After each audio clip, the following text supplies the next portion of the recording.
goes with his order shot, and Lux loving to run their um, you know, wiper, and Mini with either the pencil or the leader. So definitely like definitely the common weapon meta that we normally tend to see, but with a little bit of some adjustments here. But anyways, we got game number 1 here started here, folks.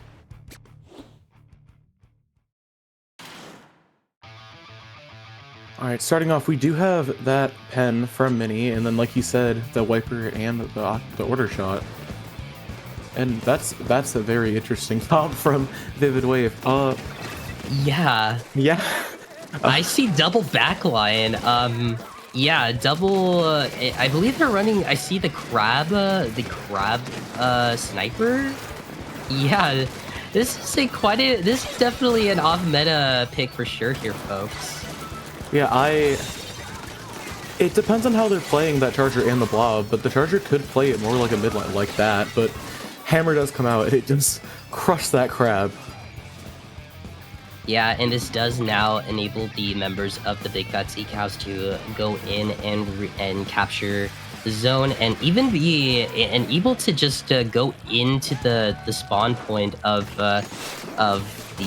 Vivid Wave here. We see Lux flanking and just, you know, roaming around the spawn area, just able to take out the members, while Nep provides the Zuka, and Toto just standing near the ledges.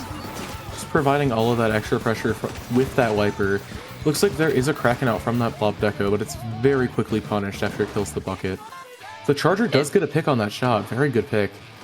Yeah, that was a really up close pick there, coming from the Crab Charger, and they were able to also take out the wiper too. And now we see the members of Vivid Wave able to capture the zone here, and able to take out 2 of the members of the Big Fat Sea Cows. And well, now we're going to see if they are going to be able to hold their positioning, and see if we're going to be able to create a stalling. That is absolutely correct. With this Charger and the Blob, I wouldn't be surprised if they can just completely stall out Big Fat Sea Cows, but that Hammer and the strikes come out. They saw the Zuka as well in the back, and it looks like the Hammer's going to cap zone, and 3 do go down on the side of Vivid Wave.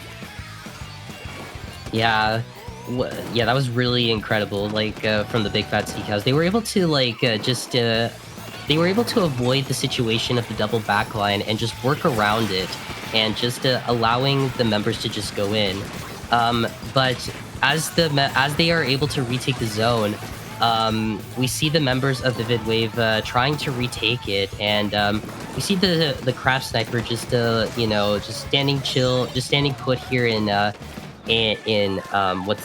tent here, allowing the other members to just rush to flank from both corners here, able to take out a couple of the members from the Big Fat Sea Cows. And now they're able to retake the zone here, and hopefully they'll be able to work on their positioning for the stall. That is absolutely correct, but that brush does go down, and so does the Blob Deco. They don't have Kraken anymore. Ooh, that is definitely a bit of a moment here there, folks. But I think they were just able to work around off of it, and the members of Vivid Wave were able to retake the zone again. But unfortunately, though, I think there might have been some mess, just sort of fumble during the jumps and everything, as the members of the Big Fat Sea Cows were able to get a delay wipeout on the members of Vivid Wave, and just chilling and just able to retake the zone, and trying to see if they could be able to do what they did earlier when they first took the zone. Neptune coming in, they're getting an amazing double on both. I want to say that was the brush and the Blob Deco, and then rushing down that Charger, but crazy flick from 1010. Trying to go in, but doesn't have a charge yet. So, and the wiper just camping on that bottom right, just harassing them on the ledge. They can't move when that wiper and the bucket get up there, but that was a great game from both teams. Vivid Wave held their ground for quite a while. Yeah, that was absolutely amazing. Like, despite I know many of the viewers may think that, you know, may seem a little bit iffy towards the double backline comp, but Something that we always need to remind ourselves that it's always fun to experiment. It's always a good idea to just, experiment with comps. And if they work, they definitely work. Um, but the more you get into high level or mid level, that's when there has to be some adjustments here. But from what I could tell here, Vivid Wave were just able to really stood their ground with their double backline comp. But anyways, here, folks, we are heading straight to game number 2. Yeah, one thing to say about that comp is that it's not even necessarily a double backline situation that makes it a hard comp to play. It's the fact that they're double anchor, and that just makes it can stand very strong in certain positions, but when one of your front lines goes down, it's very hard to keep defending that. So you have to try your best to keep your front lines alive and watch their 6, but that's very hard, especially on maps with good cover like Hagglefish zones. Yes, 100% agree with you here. And as we wait for the teams to get ready, we are heading straight to Umami Ruins.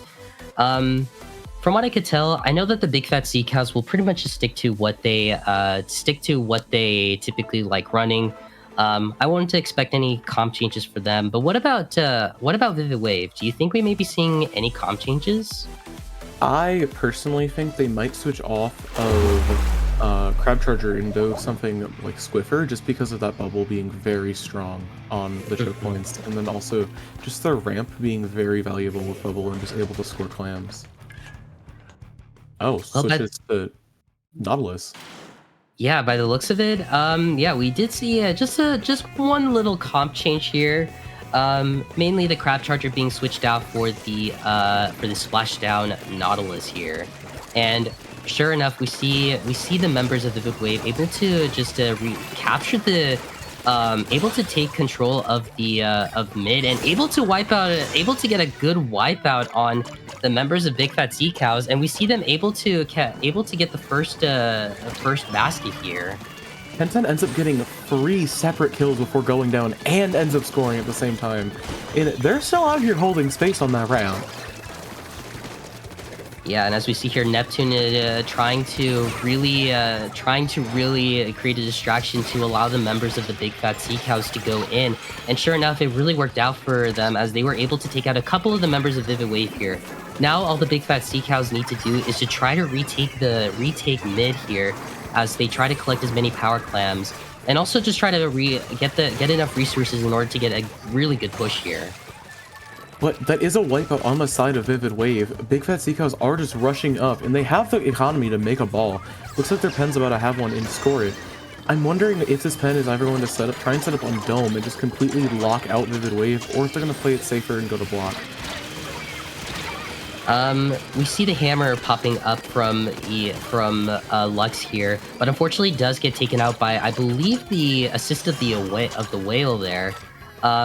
We see, but this is not stopping the Big Fat Sea Cows from continuing their push, as they've been able to get more clams in, able to get 20 remaining. But by the looks of it, this is the end of the push here, and now we see them just trying to regroup themselves and try to fall back a little bit, trying to regroup, and this does let the members of Vivid Wave to retake mid here, but we see them just getting taken down by Neptune Zuka here, and we see Neptune able to get another pick there on, I believe, the blob here.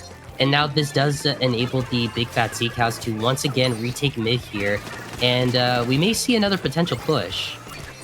It's looking like Big Fat Sea Cows is just waiting for an opening to get that ball in and score. They have their cooler, and they just pop Stamp. They get 1 pick, 2 pick. I'm waiting for that hammer throw. That nuclear bomb. Let's find a pick, too, and they're 4 down. Big Fat Sea Cows is just... I think they're going to win this off of that push. They only need 2 claims left, and yeah, that's a knockout. Yeah, that was absolutely just an incredible push coming from the Big Fat Sea Cows. Like, they really just, like, did everything they could to stall it out, and it really worked out for them.